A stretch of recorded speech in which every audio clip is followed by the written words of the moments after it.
Kung mailalarawan ko ang araw ko ngayon sa isang salita, siguro masasabi ko na ang araw ko ngayon ay may pagbabago. Kumusta? Ako si Hesed Sunga at ito ang aking pagpapakilala. Ang aking buong pangalan ay Hesed Damian Sunga, 19 years old, naninirahan sa Rodriguez, Rizal. Kung maipapakilala ko ang aking sarili sa mga larawan, ito yun. Cut. Hindi naman halata siguro sa mga larawan ko na isa ako sa mga taong apaka-active sa iba't ibang larangan. Mahilig ako sa awit at pag-aarte. Mahilig din ako sa sports. Mahilig ako tumakbo, mag-bouldering, mag-jogging, at hilig ko rin mag-design o mag-layout. Si Hesed ay mahilig din magsunog ng kilay. Lagi siyang abala sa buhay. Tumungo naman tayo sa aking mga pamilya. Unang-una na rito, ang aking ina. Siya si Mr. Jane D. Sunga. Siya ay currently a housewife at ngayon, ang hilig niya ngayon is gumawa ng content. Subscribe. Ang aking ama naman ay si Randy P. Sunga. Ang kanyang trabaho ay trade marketer. Siya ang may trabaho sa aming pamilya na nagtutusto sa aming mga pangangailangan. Sumunod naman, ang aking mga kapatid.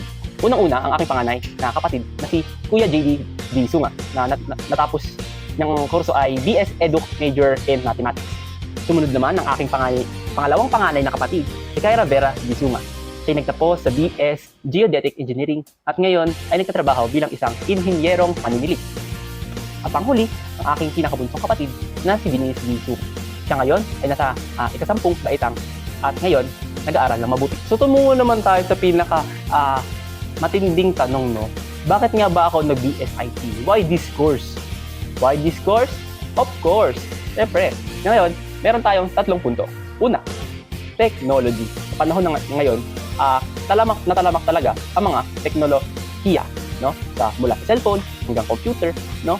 Makikita natin na umuunlad ito at hindi natin na itatanggi na isa sa ang IT sa pinaka lumalagong course kasi isa to sa magiging in demand sa future. Pangalawa, stable career.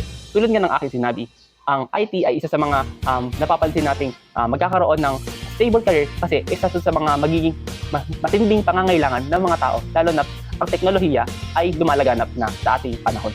At pangatlo, why this course? Of course. Kasi, siyempre, isa sa mga hangarin ko sa buhay is maglingkod, hindi lang para sa akin, kundi para sa bayan.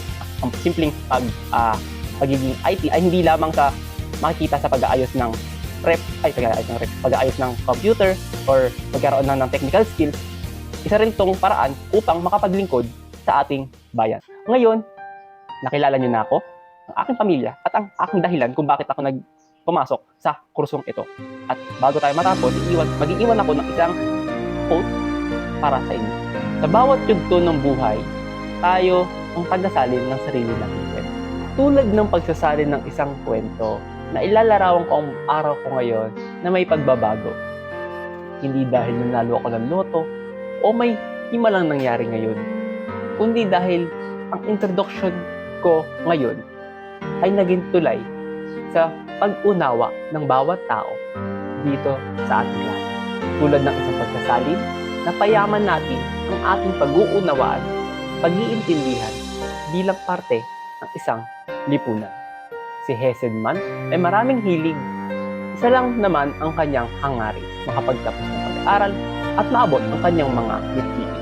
Ikaw, ano ang iyong kwento?